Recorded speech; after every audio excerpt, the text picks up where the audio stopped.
बड़े डर से उसका सामना हुआ। उसने देखा कि वो अंधेरी रात में घने जंगल में फंस गई थी। अचानक जोरदार बारिश शुरू हो गई और जैसे ही बिजली गिरी तो वो तेजी से भागने लगी। उसी पल बिजली उसका पीछा करके उस पर जोरदार हमले करने लगी ताकि वो चट्टान की दिशा में भागे। अब इस भयंकर तूफान से बचने के लिए मैरी चट्टान से कूद गई, मगर बीच हवा में ही उस पर बिजली गिर पड़ी, जिससे उसकी दर्दनाक मौत हो गई। उसी पल उसका शरीर हवा में ही भस्म होकर उस गोले में ही समा गया। बाद में गेम कहानी की शुरुआत में हम एक फ्यूचरिस्टिक जेल को देखते हैं जहां माफिया नाम का एक शो चल रहा था। शो के शुरू होने पर गेम मास्टर ने दर्शकों और खिलाड़ियों को गेम्स के रूल बताए।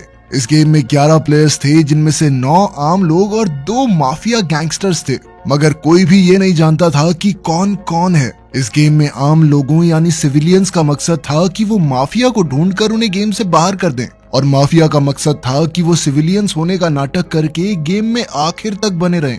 हर रोज सभी खिलाड़ी मिलकर वोट करेंगे कि वो किसे गेम से बाहर करना चाहते हैं, और इस चुने हुए आदमी को असलियत में मार दिया जाएगा, वो भी उस तरीके से जिससे वो सबसे ज्यादा डरता हो। गेम मास्टर के ड्रोन्स हर रात उस चुने गए खिलाड़ी को मौत के मुंह में ले जाएंगे। जो भी इस गेम के अंत तक जिंदा रहा उसे $1 बिलियन का इनाम मिलेगा। अगर आखिरी राउंड में एक सिविलियन और एक माफिया बचा तो माफिया अपने आप जीत जाएगा। इसके बाद हम एक बेहद एडवांस कमरा देखते हैं जिसमें सभी खिलाड़ियों को बैठाया गया था। जल्द ही ड्रोन्स ने वहां आकर सभी खिलाड़ियों की कलाइयों पर एक खास टैटू बना दिया जिसमें लिखा था कि वो सिविलियन है या माफिया। इसके बाद गेम मास्टर ने सभी खिलाड़ियों का परिचय देना शुरू किया। सबसे पहला खिलाड़ी था लूका, जो कि 85 साल का एक अरबपति बुढ़ा था। वो एडवांस दवाइयों और केमिकल्स का इस्तेमाल करके अपनी उम्र से काफी जवान दिखता था। असल में वो 1 नंबर का जुआरी था और सट्टेबाजी करके ही इतना ज्यादा अमीर हुआ था, और अब वो इस गेम में अपनी जिंदगी पर सट्टा खेलने आया था। उसके पोते पोती तो घर पर बैठे बेसब्री से उसकी मौत का इंतजार कर रहे थे, मगर वो ये नहीं जानते थे कि लूका ने अपनी वसीयत में लिखा था कि अगर लूका इस गेम में मारा गया तो उसके पोते पोतियों को कोई पैसा ना मिले। खैर, अगला खिलाड़ी था इलाई, जो 38 साल का एक इंजीनियर है। उसे कैंसर था और डॉक्टर्स के मुताबिक उसके पास जिंदा रहने के लिए सिर्फ 3 महीने का समय है। इसी वजह से इलाई इस गेम में आया था ताकि वो मरने से पहले अपने परिवार को ढेर सारे पैसे दे जाए। जब उसकी पत्नी को पता चला कि इलाई इस गेम में हिस्सा लेने वाला है तो उसने इलाई को रोकने की बहुत कोशिश की, क्योंकि वो चाहती थी कि इलाई अपने आखिरी दिन अपने परिवार के साथ गुजारे, मगर इलाई ने उसकी बात नहीं सुनी। इसके बाद हम 2 और खिलाड़ियों को देखते हैं जो असल में जेल से लाए गए 2 कैदी थे। उनके नाम थे बुचर और इवान। असल में इस गेम शो का सरकार के साथ खास प्रोग्राम था जिसके मुताबिक देश की किसी भी जेल का कोई भी कैदी इस गेम में हिस्सा ले सकता है। अगर वो जीत गया तो उसे पैसों की बजाय आजादी मिल जाएगी और पैसे जाएंगे सरकार को। खैर, अब गेम मास्टर ने परिचय देना बंद किया और खिलाड़ियों को अपनी पहचान बताने को कहा, मगर सभी ने कसम खाकर कहा कि वो तो सिविलियंस हैं। इसके बाद उन सबको 10 मिनट का समय दिया गया जिसमें उन्हें चुनना था कि आज किसे इस ग्रुप से निकलकर मौत के मुंह में जाना होगा। बाहर सभी खिलाड़ियों के दोस्त और परिवार वाले टीवी पर ये शो देख रहे थे और उनकी धड़कनें तेज हो गई। कॉन्स्टेंटाइन नाम के खिलाड़ी ने इस राउंड में वोट ही नहीं किया, पर मैरी नाम की कंटेस्टेंट ने किलियन का नाम दिया और पीटर ने भी उसकी हाँ में हाँ मिला दी। तभी बुचर को एहसास हुआ कि उसने मैरी और पीटर दोनों को टीवी पर देखा है। तब ये खुलासा होता है कि मैरी 24 साल की एक मशहूर बैले डांसर है और पीटर उसका सबसे बड़ा फैन। बदकिस्मती से एक दिन तेज बारिश की वजह से मैरी का खतरनाक एक्सीडेंट हो गया था और उसकी टांगें इस कदर जख्मी हो गई कि डॉक्टर ने कहा कि आज के बाद वो दोबारा कभी डांस नहीं कर पाएगी। उस दिन से बारिश और बिजली मैरी का सबसे बड़ा डर बन गए। खैर, एक एडवांस सर्जरी के जरिए उसे नकली टांगे मिल सकती हैं जो बहुत बढ़िया होंगी और उनकी मदद से वो दोबारा डांस भी कर पाएगी, लेकिन उसके लिए चाहिए बहुत सारा पैसा, और इसीलिए मैरी इस गेम में आई थी। असल में पीटर भी इस गेम में मैरी की मदद करने ही आया था। सच तो ये था कि आज तक वो मैरी को पैसे देने के लिए न जाने कितनी चीजें बेच चुका था।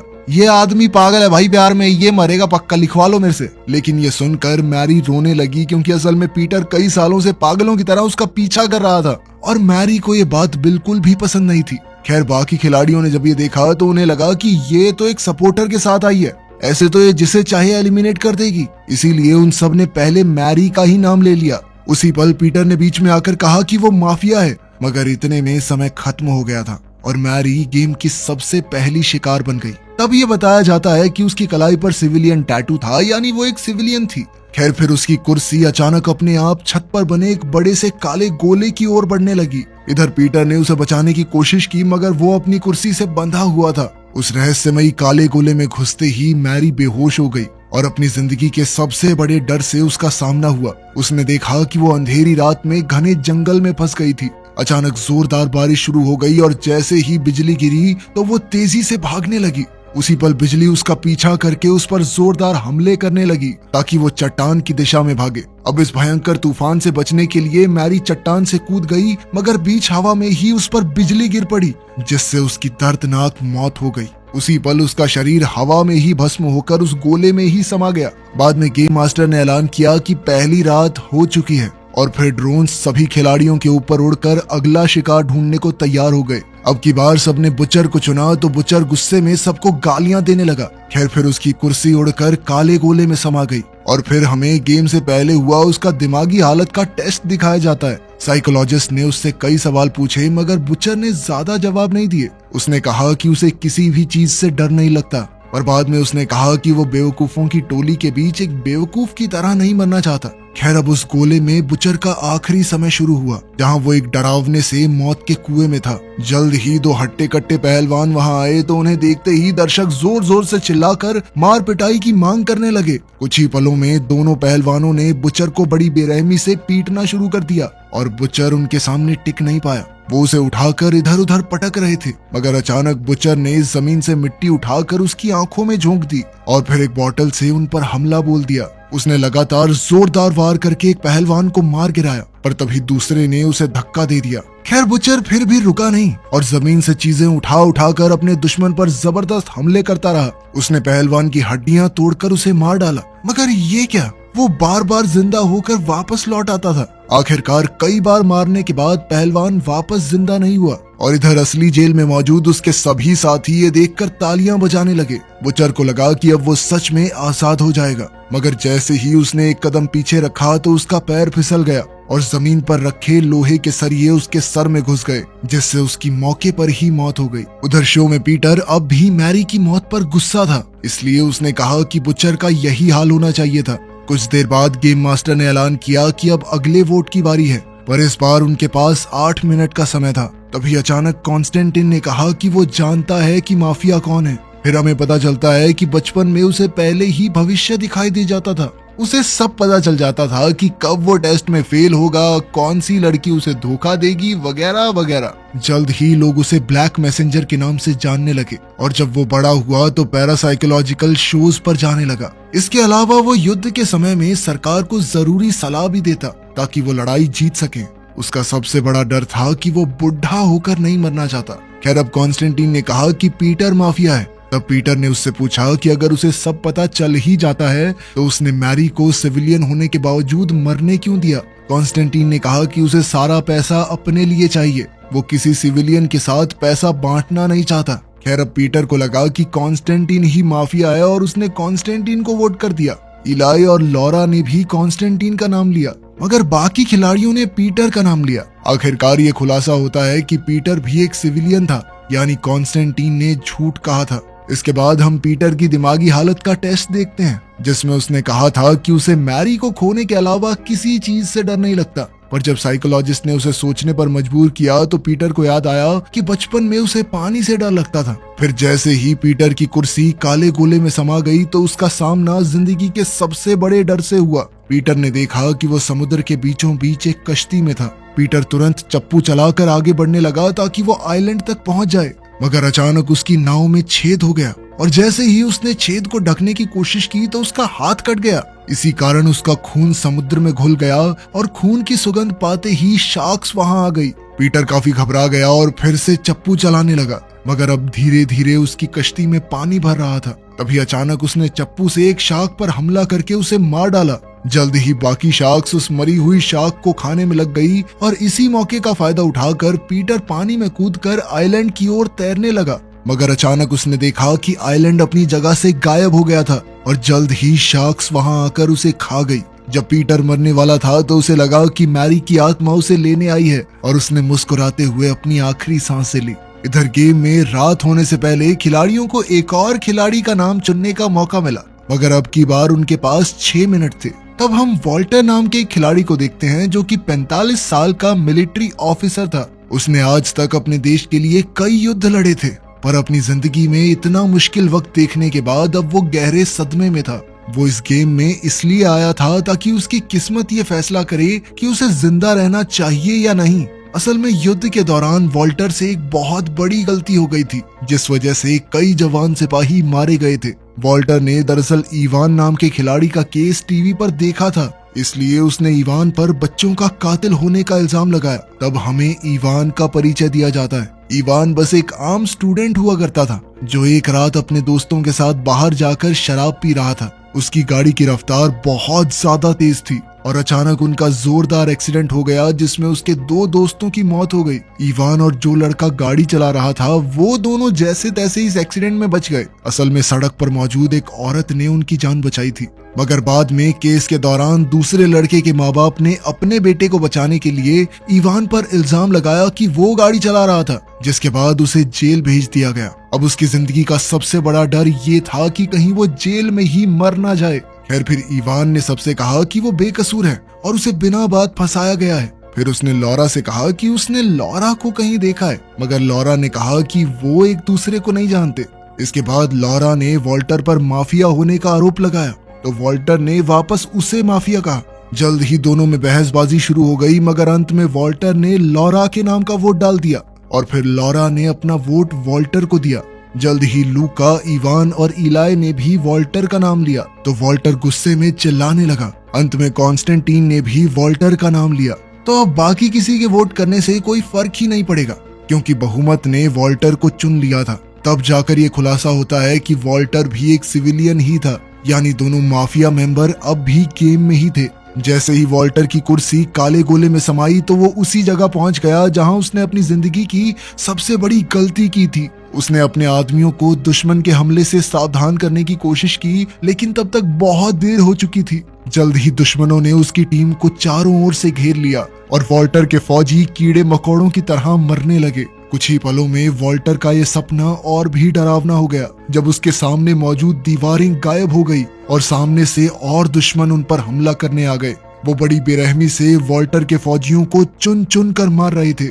आखिरकार वॉल्टर बाहर निकला तो उसने दुश्मनों पर ताबड़तोड़ गोलियां चला दी, मगर अपने साथियों की मौत और सामने दीवार गायब होते हुए देखकर उसे एहसास हो गया कि उसका आखिरी समय आ चुका है। आखिरकार दुश्मनों ने वॉल्टर को गोलियों से भूनकर मार डाला। कुछ देर बाद हम देखते हैं कि गेम में एक और शाम ढल चुकी थी और अब अगले शिकार की बारी थी। तब ड्रोन्स ने लॉरा को चुना और फिर हमें लॉरा की कहानी बताई गई। लॉरा के पास घर, अच्छी नौकरी और एक हंसता खेलता परिवार था, पर बदकिस्मती से वो नशे की गिरफ्त में आ गई और उसकी हालत काफी बिगड़ गई। उसने अपने पति को भी अपनी कोई मदद नहीं करने दी। फिर जल्द ही उसके बेटे की मौत हो गई और उसका पति उसे अकेला छोड़कर चला गया। अब वो बिल्कुल अकेली रह गई थी। फिर उसने कहा कि उसे सबसे ज्यादा डर ऊंचाई से लगता है। लॉरा ने बताया कि उसने पूरे 8 साल तक घर से बाहर कदम नहीं रखा, पर एक रात जब वो सड़क किनारे थी तो उसके सामने एक घिनौना एक्सीडेंट हुआ। तब ये खुलासा होता है कि लॉरा ने ही इवान और उसके साथी की जान बचाई थी। साथ ही उस लड़के के माँ बाप ने लॉरा को कोर्ट में झूठी गवाही देने पर मजबूर किया था। ये सुनकर इवान के होश उड़ गए, मगर फिर भी उसने लॉरा को माफ कर दिया, क्योंकि अब सच सबके सामने आ गया था कि वो बेकसूर है। आखिरकार गेम में ऐलान हुआ कि लॉरा भी एक सिविलियन थी। जब उसकी कुर्सी काले गोले की तरफ जा रही थी तो लॉरा ने इवान से कहा कि वो उसकी जीत की कामना करेगी। आखिरकार उस गोले में लॉरा ने देखा कि वो एक प्लेन पर थी, जो कि एक डरावने काले बादल की ओर बढ़ रहा था। जल्द ही इस अंधेरे बादल ने प्लेन पर हमला कर दिया, जिससे प्लेन को काफी भारी नुकसान हुआ। प्लेन के कई पुर्जे टूट गए और छत गिरने लगी।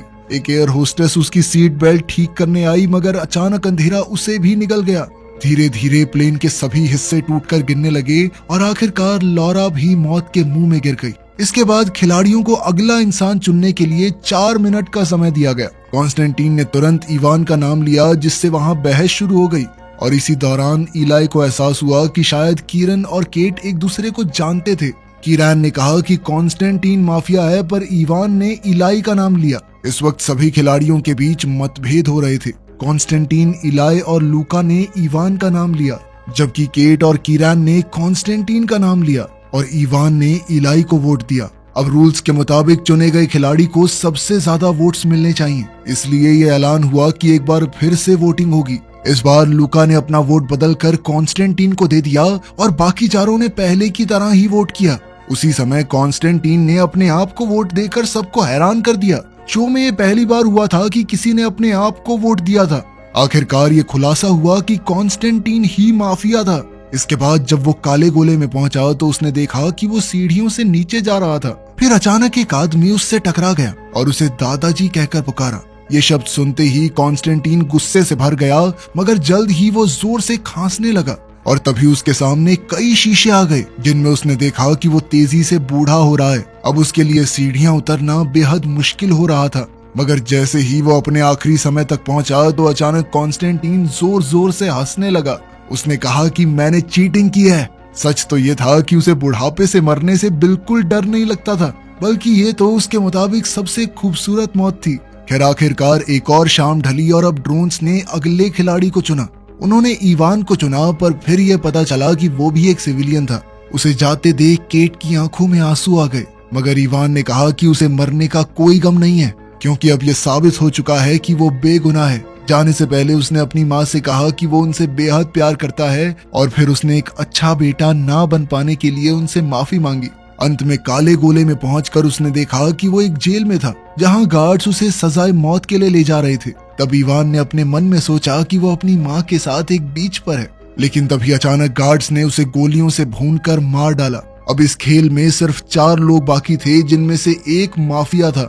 इस बार उनके पास वोट करने के लिए सिर्फ 2 मिनट का समय था और जल्द ही इसे लेकर उनमें बहस छिड़ गई। इलाई ने कहा कि कीरान और केट बॉयफ्रेंड गर्लफ्रेंड हैं और तब हम कीरान की कहानी देखते हैं। कीरान एक जवान लड़का था जो अपने दोस्त के डेयर देने पर इस गेम का हिस्सा बना था।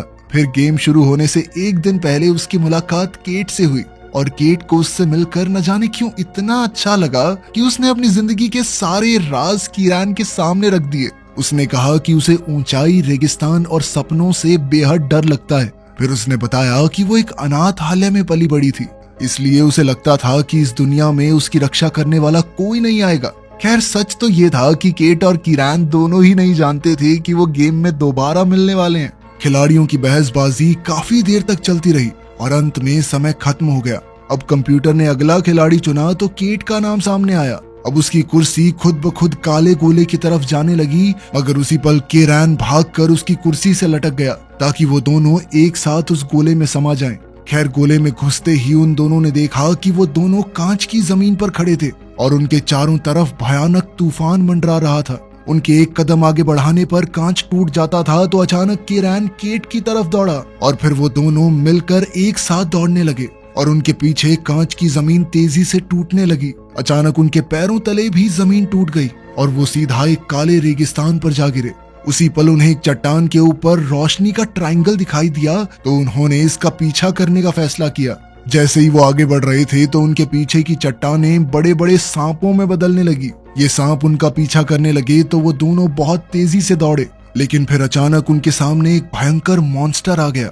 ये असल में कीरान के डर का नतीजा था, क्योंकि अब वो केट को खोने से सबसे ज्यादा डरता था। अब कीरान ने केट को छुपने को कहा और खुद मॉन्स्टर पर पत्थर फेंककर हमला करने लगा। जैसे ही वो मॉन्स्टर रोशनी के त्रिकोण के सामने आया तो अचानक उसकी रोशनी से उसका शरीर जलने लगा।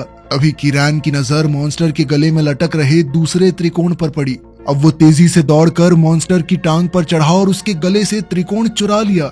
अब उसने उसी त्रिकोण की मदद से रोशनी को मॉन्स्टर की तरफ डाइवर्ट करके उसे जलाकर राख कर दिया। इसके बाद उन दोनों को एक पत्थर दिखाई दिया जिस पर चेहरे बने हुए थे और उसकी एक आंख में त्रिकोण लगा हुआ था। अब उन्होंने मॉन्स्टर का त्रिकोण दूसरी आंख में लगा दिया तो अचानक वो पत्थर हिलने लगा और उसके सामने एक रास्ता बन गया जो सीधा एक घर को जाता था। जब वो उस घर में पहुंचे तो केट ने देखा कि ये वही अनाथालय था जहां वो बड़ी हुई थी। उसने देखा कि उसकी माँ उसे एक औरत को सौंप कर जा रही थी। तब ये खुलासा होता है कि केट को ये बात जानने का भी डर था कि उसके माँ बाप आखिर उसे क्यों छोड़कर चले गए। अब कीरान ने उसे याद दिलाया कि ये सब सच नहीं है। उसके माँ बाप ने क्या किया इसमें उसकी कोई गलती नहीं थी। तभी अचानक उनके आसपास की सभी चीजें टूटने लगी और अंत में वो दोनों गेम मास्टर के सामने खड़े थे। इसका मतलब ये था कि अब गेम में एक सिविलियन और एक माफिया बचा था। अंत में विजेता घोषित करने से पहले शो में एड आ गई। तब गेम मास्टर ने बताया कि कॉन्स्टेंटीन उसके लिए काम करता था और वो किरान और केट का इस्तेमाल करके इस गेम को खत्म करने का तरीका ढूंढ रहे थे। गेम मास्टर ने कहा कि वो दोनों अभी भी उस सपने में कैद हैं, लेकिन दर्शक अब खिलाड़ियों को मरते हुए देखकर थक चुके हैं, इसलिए उसने अब ऑडियंस को किरान और केट का प्यार दिखाने की सोची। आखिरकार गेम मास्टर ने गेम में हिस्सा लेने के लिए उनका शुक्रिया अदा किया और उन्हें आजाद करके शो से बाहर भेज दिया। कुछ समय बाद हम देखते हैं कि इलाई अपने घर लौट आया था और उसने अपने परिवार को बताया कि वही आखिरी माफिया था, यानी वो गेम जीत चुका था। इसके बाद वो 3 महीने के बजाय 10 महीने तक जिंदा रहा। वहीं दूसरी ओर लूक भी गेम से जिंदा बाहर आ गया, मगर उसे कोई पैसा नहीं मिला। तब उसने अपने सभी पोते पोतियों को अपनी जायदाद से बाहर कर दिया और अपनी सारी दौलत केट के अनाथ आश्रम को दान कर दी। उधर इवान की माँ को हर रोज अपने बेटे के लिए फूल मिलते थे, जिसका मतलब ये था कि उसकी मौत का गम सिर्फ वो नहीं बल्कि पूरा देश